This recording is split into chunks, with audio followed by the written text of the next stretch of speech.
sujud padamu, bahkan ku balas segala kebaikanmu. Segenap hatiku menyembahmu Yesus, ku bersyukur padamu selamanya.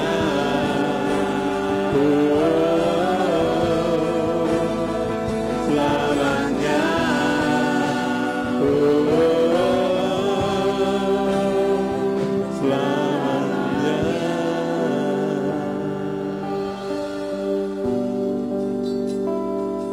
Haleluya. Terpujilah akan namamu ya Bapa Yahweh Tuhan kami, yang kami sembah, kami puji, kami muliakan di dalam nama Tuhan Yesus Masiah. Kami bersyukur kepadamu atas segala kebaikanmu yang kau limpahkan di dalam kehidupan kami. Kami bersyukur atas segala kasih dan anugerahmu yang kau limpahkan di dalam kehidupan kami Tuhan. Kalau kami ada sebagaimana ada saat ini Tuhan, itu semua karena Engkau yang begitu mengasihi luar biasa kepada kami Tuhan. Karena itu kami naikkan segala puji, hormat dan syukur kami hanya bagimu ya Bapa Yahweh. Terima kasih ya Bapa untuk waktu yang indah pada saat ini. Kami umat-umatmu bersatu hati memuji-muji Engkau. Dan tiba saatnya kami akan belajar akan firman-Mu, mendengarkan suara-Mu, mendengarkan isi hati-Mu ya Bapa. Tuhan Engkau urapi hamba-Mu yang menyampaikan kebenaran firman-Mu. Biarlah setiap kata-kata yang keluar adalah firman yang datangnya dari Engkau ya Bapa. Berikan kami semua kemampuan Tuhan. Baik hamba-Mu yang menyampaikan, berikan kemampuan. Juga berikan kami kemampuan setiap umat-Mu yang hadir pada saat ini Tuhan. Supaya kami bisa memahami dan mengerti akan apa yang menjadi kehendak-Mu. Apa yang menjadi firman-Mu ya Bapa. Sehingga kehidupan kami semakin hari semakin memuliakan nama-Mu. Semakin menyenangkan hati-Mu ya Bapa Yahweh. Terima kasih ya Bapa. Kalau ada kuasa-kuasa setan, kuasa jahat, roh-roh yang bukan berasal dari Bapa Yahweh yang akan mengganggu jalannya pemberitaan firman saat ini, kami tolak, kami patahkan di dalam nama Tuhan Yesus Masiah. Kami serahkan waktu sepenuhnya ke dalam tangan kemurahan-Mu. Kami siap mendengarkan firman-Mu, kami siap Engkau bentuk pada saat ini di dalam nama Tuhan Yesus Masiah. Mari yang percaya katakan amin bersama. Amin. Silakan duduk. Salam Bapak Ibu Saudara yang dikasihi oleh Bapak Yahweh. Ya. Puji Tuhan, puji Bapak Yahweh. Kalau pada saat ini karena kasih dan kemurahan Bapak Yahweh, kita bisa bersama-sama berkumpul di tempat ini, memuji Tuhan, mendengarkan firman Tuhan. Dan saat ini kita akan bersama-sama belajar firman Tuhan ya, apa yang ingin Tuhan sampaikan kepada kita semua pada saat ini. Pada hari ini saya akan menyampaikan firman Tuhan yang saya beri judul menyembunyikan peristiwa. Menyembunyikan peristiwa. Kita baca terlebih dahulu firman Tuhan yang terdapat di dalam Amsal 15 ayat 3. Amsal 15 ayat 3. Saya akan bacakan untuk Bapak Ibu Saudara semua. Mata Yahweh ada di segala tempat, mengawasi orang yang jahat dan orang yang baik. Sekali lagi, mata Yahweh ada di segala tempat, mengawasi orang yang jahat dan orang yang baik. Bapak Ibu Saudara yang dikasihi oleh Bapak Yahweh, sepandai-pandainya kita menyembunyikan kesalahan atau sesuatu, kita harus tahu bahwa mata Tuhan tidak akan pernah terlepas dari kita. Apapun yang kita lakukan, apapun yang terjadi dengan kita. Kalau saat-saat ini kita sedang dihebohkan dengan berita yang sudah sebulan lebih ini menghiasi media sosial maupun televisi ya, di mana kita dihadapkan pada peristiwa tewasnya seorang ajudan yang ditembak oleh rekannya sesama ajudan. Itu beritanya demikian. Atau yang terkenal dengan istilah polisi tembak polisi, begitu ya saudara. Sampai saat ini berita pun masih heboh, masih luar biasa sampai sekarang. Seiring berjalannya waktu saudara, dan juga penyidikan yang dilakukan oleh aparat kepolisian negara kita, ternyata tidak ada kejadian tembak-menembak antara ajudan. Tetapi laporan yang disampaikan adalah terjadi tembak-menembak antara ajudan dengan ajudan. Nah, dari sini kita bisa melihat dan jadi tahu, ternyata ada sesuatu peristiwa yang disembunyikan. Ada suatu kejadian yang ditutup-tutupi, bahkan juga dihilangkan, mau dihilangkan. Ada peristiwa yang mau dihilangkan, yang ditutup-tutupi. Dan orang yang ingin menyembunyikan peristiwa itu atau menghilangkan kejadian itu ya saudara, merekayasa bagaimanapun caranya supaya tempat kejadian perkaranya juga diubah, CCTV juga dirusak atau bagaimana saudara. Kemudian juga dibuat alibi baru supaya peristiwa yang sesungguhnya terjadi menjadi kabur, menjadi hilang dan muncul peristiwa yang baru. Tetapi yang terjadi saudara, walaupun direkayasa sedemikian rupa, kepolisian kita yang luar biasa yang dipimpin oleh Bapak Kapolri saudara, bisa bekerja secara profesional, disiplin dan juga mengikuti aturan. Sehingga peristiwa polisi tembak polisi berubah 180 derajat. Ternyata tidak ada peristiwa polisi tembak polisi. Nah saudara, tidak ada yang disembunyikan di hadapan Tuhan. Nah, di hadapan manusia ketika disembunyikan bisa saja terjadi saudara. Di dunia ini orang bisa saja bersembunyi di depan semua manusia, menghilangkan ataupun menyembunyikan sesuatu peristiwa ataupun kejadian. Tetapi itu sifatnya sementara saudara. Dan jika masih saja belum ketahuan, semasa masih hidup belum ketahuan, pasti nanti sejarah akan membuktikannya. Sekalipun orangnya sudah meninggalkan dunia ini, tetapi peristiwa yang sebenarnya terjadi pasti akan dibukakan. Bapak Ibu Saudara yang dikasihi Bapak Yahweh, kejadian menyembunyikan peristiwa atau merekayasa peristiwa ini ternyata juga sudah terjadi pada zaman para nabi saudara. Kalau saat ini kita dihebohkan orang yang berkuasa melakukan demikian, ternyata kejadian ini juga pernah terjadi pada zaman para nabi. Mungkin kisahnya sudah kita dengar semua, tetapi kita akan pelajari bersama bagaimana kasus tersebut saudara. Kita baca di dalam 2 Samuel 11 ayat yang ke-1 sampai 5. Ini adalah bagaimana Raja Daud, seorang raja yang berkuasa, juga menyembunyikan peristiwa dan juga merancang skenario yang jahat dan kejam saudara. 2 Samuel 11 ayat 1 sampai 5 saya akan bacakan untuk Bapak Ibu Saudara semua yang dikasihi oleh Bapak Yahweh. 2 Samuel 11 ayat 1 sampai 5. Dan terjadilah pada pergantian tahun, pada waktu para raja keluar, Daud mengutus Yoab dan hamba-hambanya bersama dengannya serta seluruh Israel.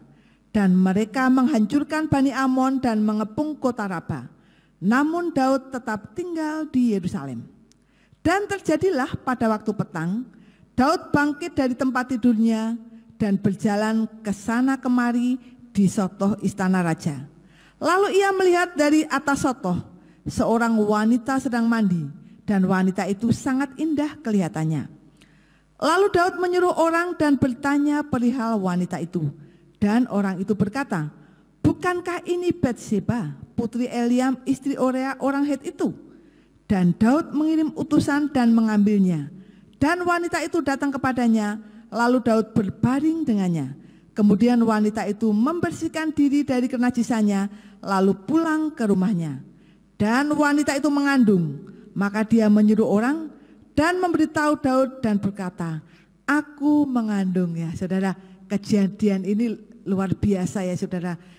Apa yang dilakukan oleh Raja Daud. Mungkin kita sudah hafal, sudah tahu cerita ini saudara. Tetapi saudara, kita akan belajar pada malam saat ini saudara, tentang bagaimana menyembunyikan peristiwa itu. Dan Daud ternyata adalah pelaku, orang yang menyembunyikan suatu kejadian atau peristiwa.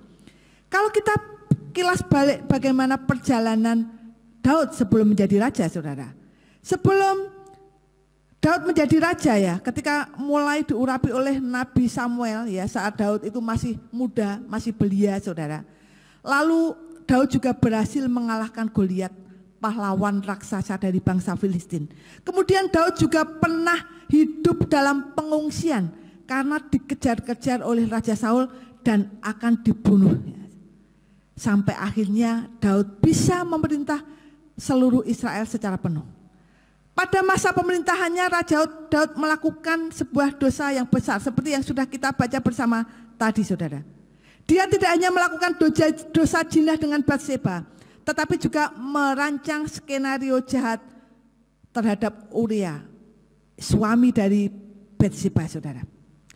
Ketika diketahui bahwa Batseba hamil, saudara, ya. Kalau kita baca di dalam ayat 6 sampai 8, saudara, selanjutnya, dan Daud menyuruh Yoab, suruhlah Uria orang Het itu kepadaku. Maka Yoab mengutus Uria kepada Daud, dan Uria datang kepadanya. Lalu Daud bertanya tentang keselamatan Yoab dan tentang keselamatan orang-orang dan tentang keberhasilan peperangan. Dan Daud berkata kepada Uria, pergilah ke rumahmu dan basuhlah kakimu. Lalu Uria keluar dari istana raja dan menyusullah kepadanya sebuah hadiah dari raja. Nah, saudara yang dikasih oleh Bapak Yahweh, ketika diketahui bahwa Batseba ini hamil oleh Raja Daud memanggil Uria untuk pulang ke rumahnya dengan maksud yang licik, saudara, supaya Yoab tidur dengan istrinya, dan kalau didapati istrinya mengandung, yang akan dituduh menghamili tentu saja adalah suaminya sendiri, yaitu Uria. Tetapi yang terjadi, saudara, Uria tidak mau pulang ke rumahnya untuk tidur bersama istrinya dan tetap memilih tidur di luar. Raja Daud kembali memanggil Uria untuk yang kedua kalinya, saudara, menjamunya makan lalu membuat Uria mabuk. Lagi-lagi harapan agar Uria mau tidur dengan istrinya gagal. Tidak terjadi, saudara, ya sudah merancangkan sedemikian rupa, tidak terjadi, habis akal, bingung, saudara. Orang yang kehabisan akal, bingung, tidak tahu jalan yang bagaimana lagi ya, saudara, sudah melakukan cara-cara yang sedemikian, tidak berhasil. Biasanya kalau orang Jawa mengatakan moto peteng ya, begitu ya, saudara.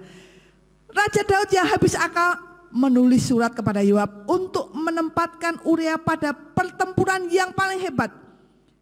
Dan Yoab harus mundur supaya Uria terbunuh mati. Kita baca ayat yang ke-14 sampai 15.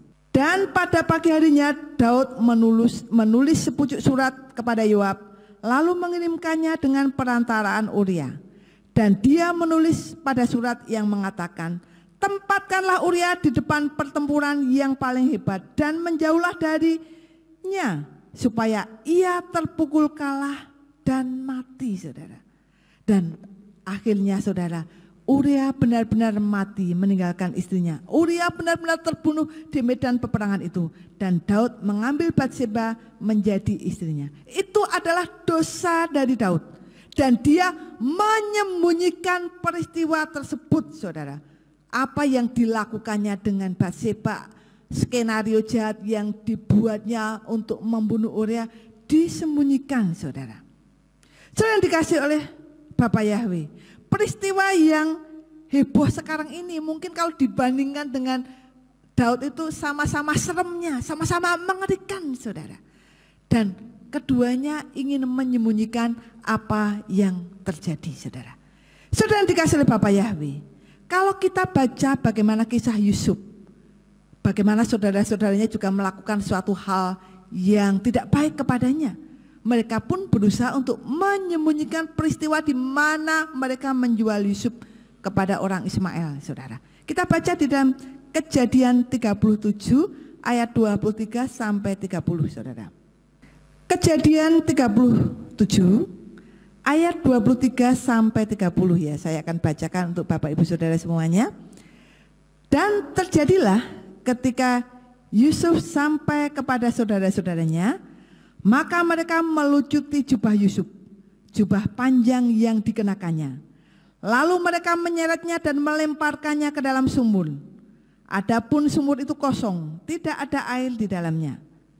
Kemudian duduklah mereka untuk makan roti. Ketika mereka melayangkan pandangannya dan melihat, maka tampaklah suatu kafilah orang Ismail yang datang dari Gilead. Dan unta-unta mereka yang mengangkut rempah-rempah dan balsam dan mur sedang berjalan untuk mengangkutnya ke Mesir. Lalu berkatalah Yehuda kepada saudara-saudaranya, apakah untungnya kalau kita membunuh adik kita dan menyembunyikan darahnya? Marilah sebaliknya kita menjual dia kepada orang Ismail, dan biarlah tangan kita tidak jatuh kepadanya, karena dia adalah saudara kita, darah daging kita. Dan saudara-saudaranya pun mendengarkan. Ketika saudagar-saudagar Midian itu lewat, maka mereka menarik dan mengangkat Yusuf dari sumur itu. Dan mereka menjual Yusuf kepada orang-orang Ismail itu dengan harga 20 sikal perak. Dan mereka membawa Yusuf ke Mesir. Maka Ruben kembali ke sumur itu dan ternyata Yusuf sudah tidak ada di dalam sumur itu. Lalu ia mengoyakkan bajunya. Dan dia kembali kepada saudara-saudaranya lalu berkata, anak itu sudah tidak ada, lalu aku kemanakah aku harus pergi? Ya, saudaraku yang dikasih oleh Bapak Yahweh, dari ke-12 anak laki-laki Yakub ya saudara, Yusuf yang berusia 17 tahun ini adalah anak yang paling disayangi oleh ayahnya Yakub. Dan secara terang-terangan menunjukkan kepada saudaranya yang lain bahwa dia adalah anak yang dibedakan, yang paling disayangi. Hal inilah yang menimbulkan kecemburuan dan juga iri hati dari saudaranya yang lain. Sampai puncaknya kecemburuan itu meningkat menjadi rencana pembunuhan untuk melenyapkan atau untuk membuat Yusuf itu tidak tampak lagi di depan mereka. Dan ketika Yehuda mengusulkan agar mereka tidak membunuh ya, Yusuf pun akhirnya dijual kepada orang Ismail yang lewat seharga 20 sikal perak. Dan kejadian ini bagaimana saudara-saudara ini merekayasa kejadian ini saudara. Menjual adiknya sendiri, bahkan memasukkannya ke dalam sumur. Disembunyikan juga dari ayah mereka. Orang yang sudah menyembunyikan suatu kejadian atau peristiwa pasti akan berlanjut dengan kebohongan demi kebohongan, kebohongan demi kebohongan. Ketika ayahnya menanyakan, mereka mengatakan bahwa Yusuf telah mati dan diterkam binatang buas, dimakan binatang buas. Ketika peristiwa heboh yang terjadi saat ini, untuk menutupi peristiwa, untuk menutupi kejadian, menghilangkan suatu kejadian, mereka pun juga tidak segan-segan untuk melakukan kebohongan demi kebohongan. Supaya yang tercipta adalah cerita yang sudah diatur menurut skenario mereka. Begitu juga ini, Yakub pun diberitahu bahwa Yusuf anak yang disayangi itu telah mati dimakan oleh binatang buas. Bapak Ibu Saudara yang dikasih oleh Bapak Yahweh, dalam hal menyembunyikan peristiwa atau merekayasa kejadian ini saudara, bisa terjadi dan bisa menimpa siapa saja. Daud seorang raja yang tidak kekurangan apapun, dia memiliki segalanya, memiliki kuasa, bisa terlibat ataupun menjadi pelaku rekayasa kejadian ataupun juga rekayasa jahat untuk membunuh Uria.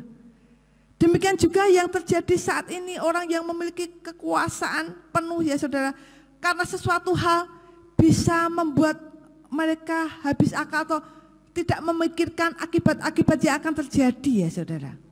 Saudara dikasih oleh Bapak Yahweh, biarlah di dalam kehidupan kita tetap memiliki iman yang kuat, roh yang takut akan Tuhan ya saudara, sehingga kita bisa menjaga segenap kehidupan kita masing-masing. Saudara yang dikasih oleh Bapak Yahweh, apakah Raja Daud itu tidak dekat dengan Tuhan? Raja Daud adalah orang yang dekat dengan Tuhan. Dan bahkan dikatakan Raja Daud ini adalah pribadi yang memiliki hubungan spesial atau intim dengan Tuhan. Saudara, bisa jatuh. Apalagi kita, kalau kita tidak menjaga hubungan kita dengan Tuhan, kita bisa jatuh dalam dosa apapun saudara. Saudara yang dikasih oleh Bapak Yahweh, Mengapa orang melakukan kejahatan ataupun mereka-rekakan suatu peristiwa kejahatan atau dosa, saudara? Biasanya, saudara, orang melakukan hal ini karena ada kebencian. Ini yang pertama, saudara. Secara umum karena ada kebencian. Ketika saudara-saudara Yusuf melakukan sesuatu kepada adiknya, mereka pun benci, saudara, kepada Yusuf. Kita baca di dalam Kejadian 37 ayat 4, saudara. Kejadian 37 ayat 4. Dan saudara-saudaranya melihat bahwa ayah mereka mencintai dia lebih daripada semua saudaranya. Maka bencilah mereka kepadanya dan mereka tidak mau menyapanya dengan ramah. Rasa benci ini disebabkan karena iri hati, karena cemburu, saudara. Dan orang yang cemburu bisa melakukan sesuatu hal yang berdosa, saudara. Bagaimana dengan orang yang memiliki dendam, saudara? Itu dendam ini termasuk juga di sini, saudara. Orang yang memiliki dendam itu benci, ya, misalnya membenci seseorang atau orang lain, tetapi kebenciannya itu berlarut-larut, tidak segera diselesaikan. Mungkin sudah berhari-hari, berminggu-minggu, berbulan-bulan, sampai setahun bahkan menjadi dendam. Ini bahaya, saudara. Karena kebencian bisa membuat seseorang melakukan suatu dosa, ya, saudara. Kemudian apalagi, saudara, yang membuat orang ini bisa menyembunyikan kejahatan atau berniat menyembunyikan dosa atau kejahatan atau suatu kejadian yang melanggar firman Tuhan?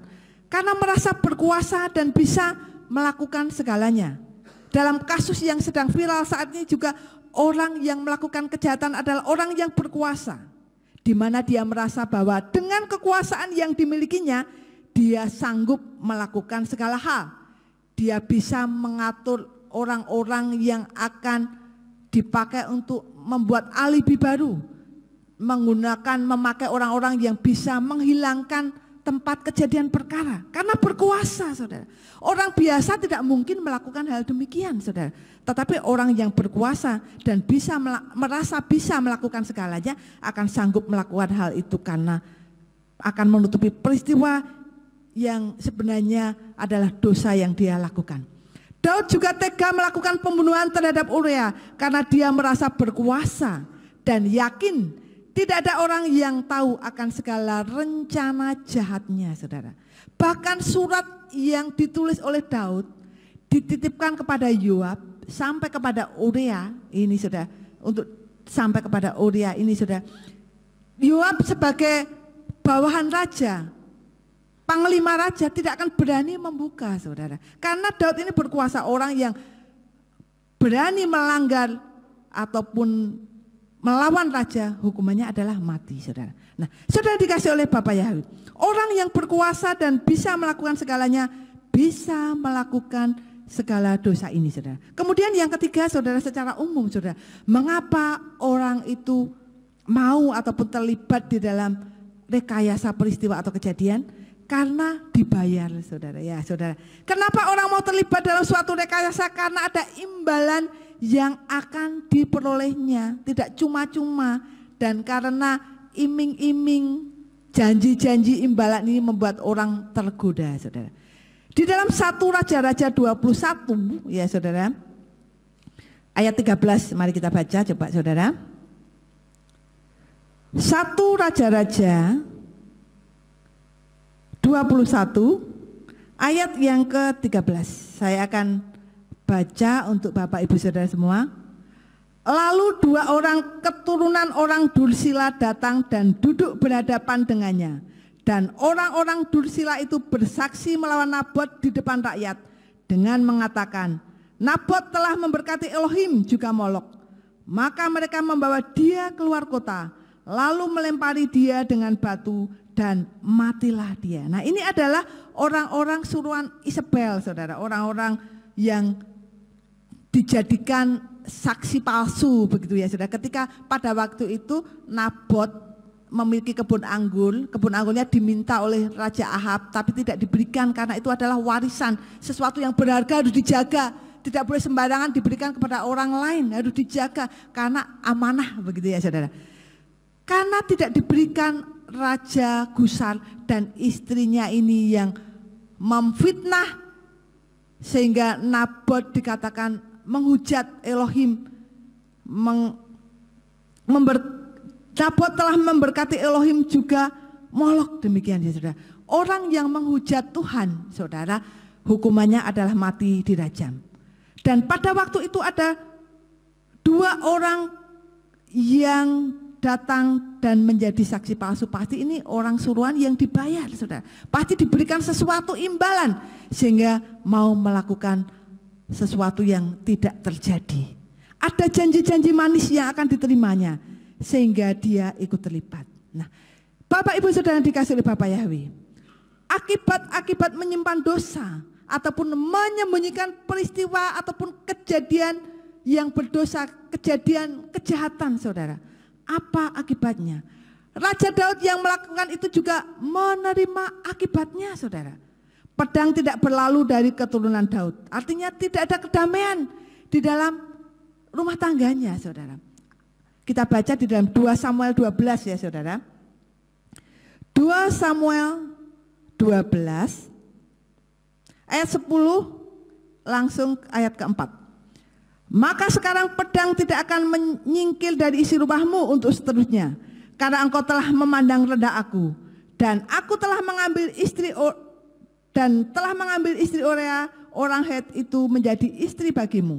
Kemudian ayat yang ke-14, hanya karena engkau telah membuat musuh-musuh Yahweh sangat mencemooh melalui hal ini, juga anak yang akan dilahirkan bagimu pasti akan mati. Nah, ini adalah akibatnya, saudara. Akibat menyembunyikan dosa, melakukan suatu perbuatan dosa.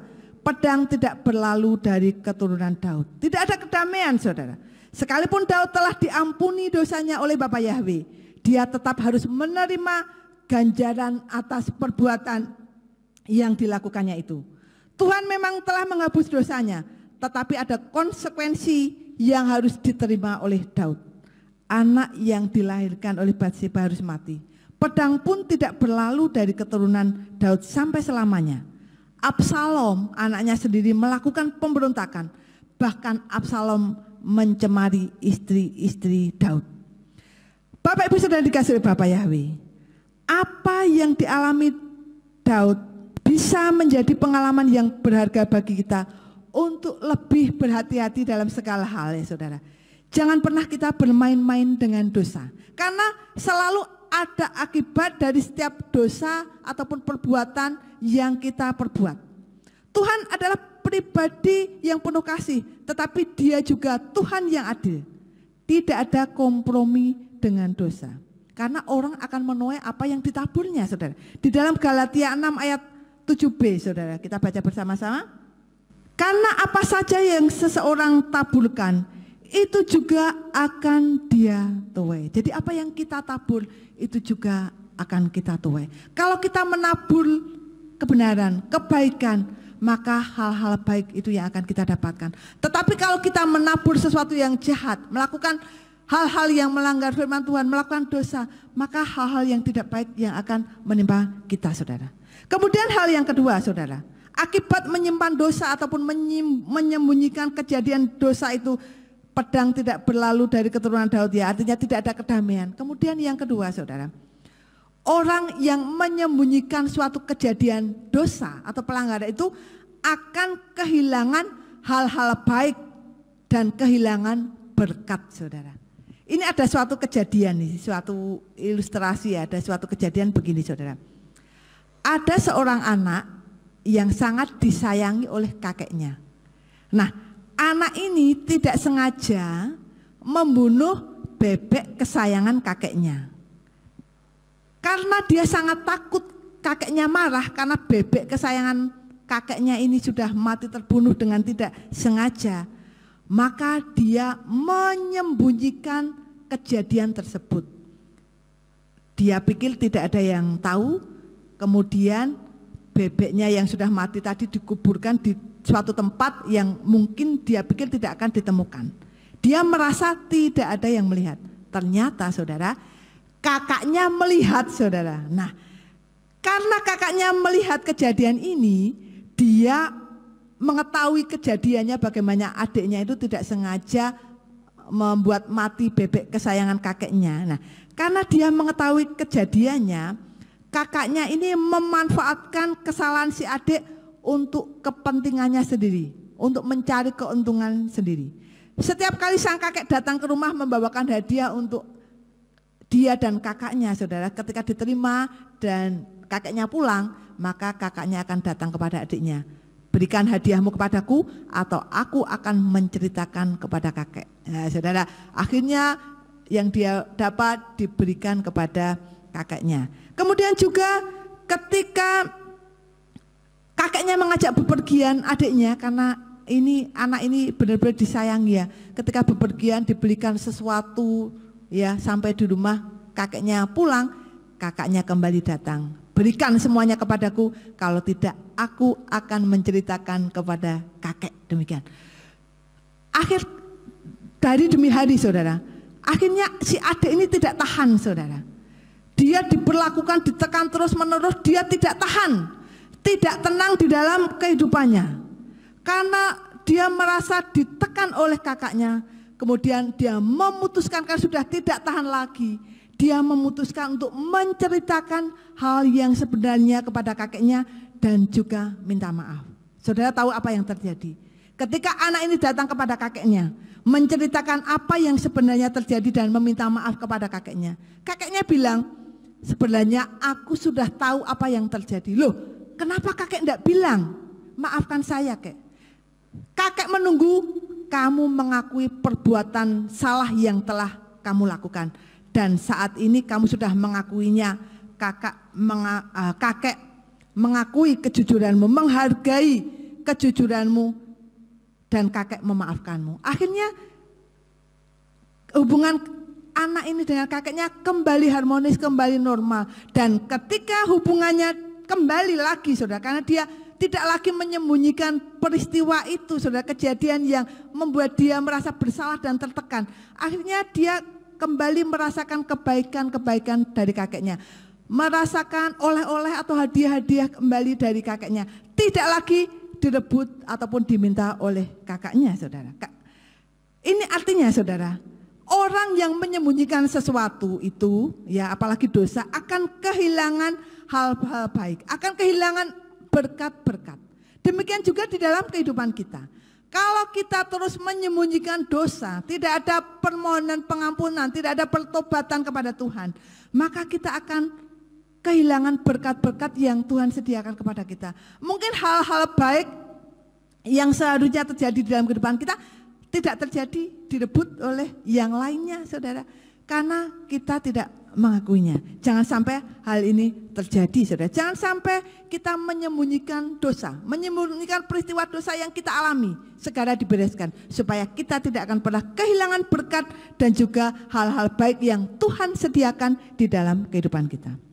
Bapak Ibu Saudara dikasihi oleh Bapak Yahweh, sepandai-pandainya kita menyembunyikan kesalahan, mata Tuhan tidak pernah lepas dari kita, saudara. Segala bentuk kebohongan, segala bentuk ketidakjujuran, itu semua ujungnya adalah sia-sia. Tidak ada yang tersembunyi di hadapan Tuhan, karena Tuhan melihat semuanya. Di dalam Lukas 12 ayat 2, kita baca bersama. Dan tidak ada satupun yang tertutup, yang tidak akan disingkapkan, dan yang tersembunyi, yang tidak akan diketahui, ya saudara. Tidak ada yang tersembunyi di hadapan Tuhan. Tuhan melihat semuanya. Yang terjadi Tuhan melihat. Bahkan yang di dalam hati kita pun Tuhan melihat. Bapak Gembala seringkali sampaikan yang tertulis dalam Mazmur 44 ayat 22. Tuhan tuh melihat rahasia hati. Mungkin kita menyembunyikan sesuatu, tetapi Tuhan tuh tahu. Walaupun di dalam hati, pasangan kita, kekasih kita, orang dekat kita tidak tahu, tetapi Tuhan tahu. Nah, Bapak Ibu Saudara yang dikasihi Bapak Yahweh, melalui firman Tuhan hari ini, menyembunyikan peristiwa atau menyembunyikan dosa. Bagaimana sikap kita, saudara, sebagai umat-umat Tuhan? Bagaimana kita bersikap tentang hal ini, saudara?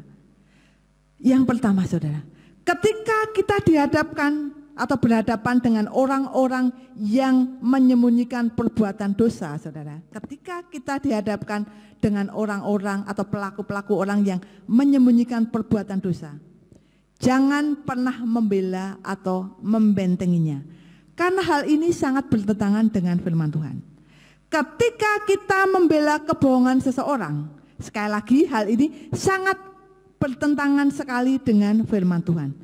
Di dalam Amsal 19 ayat 5, saudara, saksi dusta tidak akan luput dari hukuman. Ketika kita menyampaikan sesuatu hal yang tidak benar, kita membela dengan menyampaikan sesuatu yang tidak nyata, ya. Ada hukuman dari Tuhan, saudara. Di dalam Amsal 19 ayat 5, kita baca saja, saudara.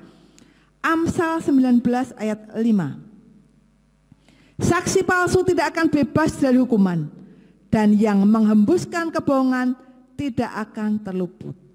Kebohongan dapat membinasakan diri kita sendiri, saudara, bahkan juga orang lain. Kita harus bertobat dari tingkah laku kita, dari hal-hal yang negatif, dan kita harus mengisinya dengan hal-hal yang positif, sebab Tuhan Maha tahu segalanya. Percuma kita menyembunyikannya, karena Tuhan tahu, Tuhan melihat, saudara. Kemudian bagaimana sikap kita selanjutnya, selain kita tidak boleh membela ataupun kita tidak boleh membentengi orang yang melakukan hal demikian, saudara. Ketika kita ini, saudara, atau mungkin kita ini menjadi pelaku, saudara, atau mungkin kita terlibat dalam peristiwa ini, saudara, apa yang harus kita lakukan, saudara? Kalau kita melihat orang lain, kita tidak boleh membelanya, ya, saudara. Tetapi kalau kita terlibat, bagaimana, saudara? Kalau kita terlibat, saudara, segera bertobat dan minta ampun kepada Tuhan. Ini juga yang dilakukan oleh Daud. Ketika Daud ditegur oleh Natan, saudara, di dalam 2 Samuel 12, kita kembali lagi, ya, saudara, bolak-balik lagi, ya, saudara. 2 Samuel 12 ayat yang ke-13. Dan Daud berkata kepada Natan, aku telah berdosa kepada Yahweh.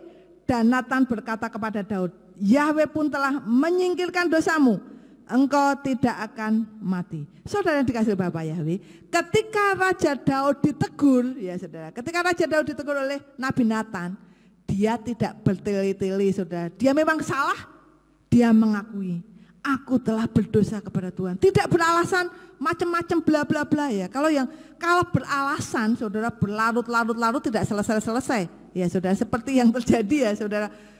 Masalah muncul terus sampai saya ini kalau melihat berita, kapan ini selesainya, ya? Bertele-tele begitu, ya, saudara. Ketika Daud ditegur karena melakukan dosa, dia mengakui, saudara. Walaupun dia menyembunyikannya juga tidak 1-2 hari, lama juga, saudara. Bahkan sampai anaknya sudah lahir, ya, saudara, lama. Ketika ditegur oleh Tuhan melalui Nabi Natan, Daud mengakui dosanya dan mohon ampun kepada Tuhan. Pengakuan ini adalah awal pertobatan dari kehidupan Daud. Kalau kita baca di dalam Mazmur 51, ya, saudara. Mazmur 51 ini adalah doa Daud ketika mohon pengampunan kepada Bapa Yahweh. Saya baca ayat 1 dan seterusnya, saudara. Kata-katanya benar-benar keluar dari hati yang terdalam, ya, saudara. Mengibah, memohon ampunan kepada Tuhan. Kita baca 1 ayat saja. Mazmur 51 ayat 3, saudara.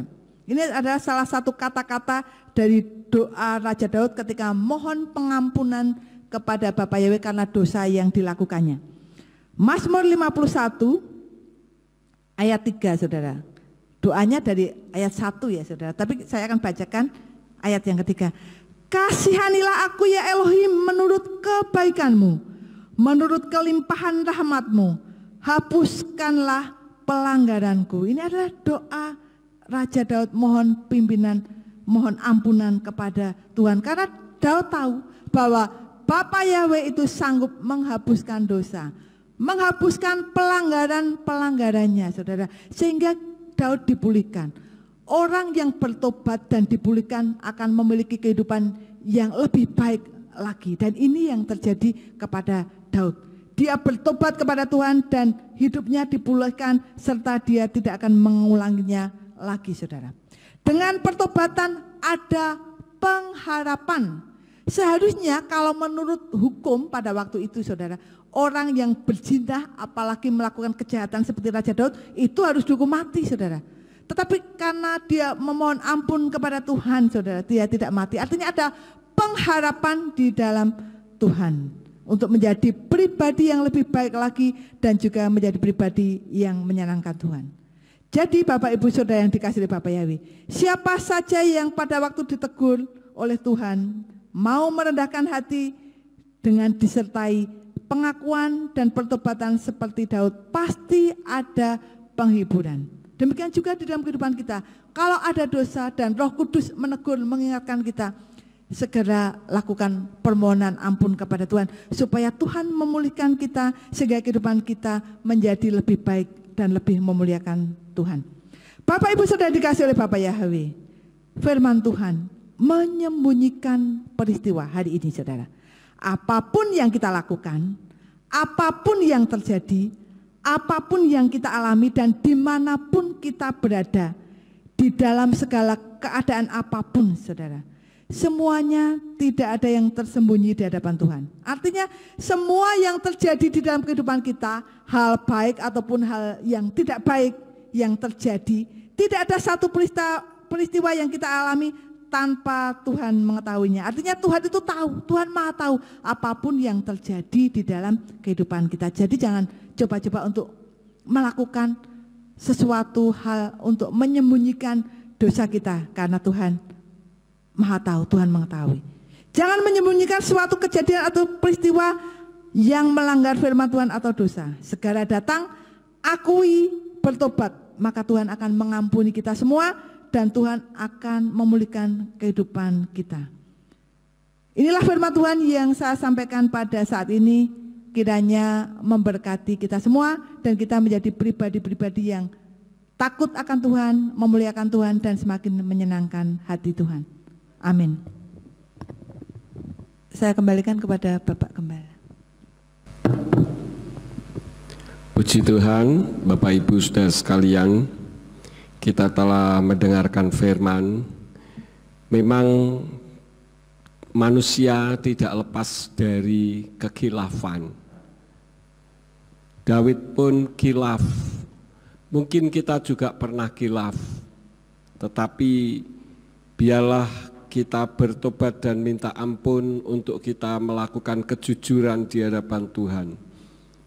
Jangan kita menyembunyikan dosa, tapi taburkanlah kebenaran atau firman dengan luar biasa, supaya kita akan menuai hasilnya, seperti yang tadi dikatakan bahwa apa yang kita tabur akan kita tuai. Kalau kita menabur kebaikan, kita akan menuai kebaikan. Terima kasih Bu Ari untuk firman yang sudah disampaikan, sangat memberkati. Kita akan akhiri, mari kita bangkit berdiri bersama-sama. Bapa Sorgawi, kami mengucap syukur apabila pada RF Sabat malam hari ini Engkau mengajar, mendidik, menegur kami, supaya kami jangan menyembunyikan dosa, karena kami tahu bahwa tidak ada yang tersembunyi di hadapan-Mu. Cepat ataupun lambat, semua akan terbuka di hadapan Tuhan. Ampuni dosa-dosa dan kesalahan kami yang seringkali kami perbuat di hadapan-Mu. Kami rindu untuk belajar, untuk melakukan kejujuran di dalam kehidupan kami, dan bahkan kami menaburkan kebaikan, yaitu firman Elohim bagi semua orang, sehingga apa yang kami tabur akan kami tuai. Berkati Bu Ari Saksono yang telah menyampaikan isi hati Tuhan, Engkau pakai di dalam pelayanannya, Engkau memberkati rumah tangganya dan memberkati apa yang dikerjakannya. Terima kasih Bapa. Kalau sebentar kami akan meninggalkan tempat ini, kiranya Engkau yang akan menyertai, tibakan kami di rumah masing-masing dengan selamat.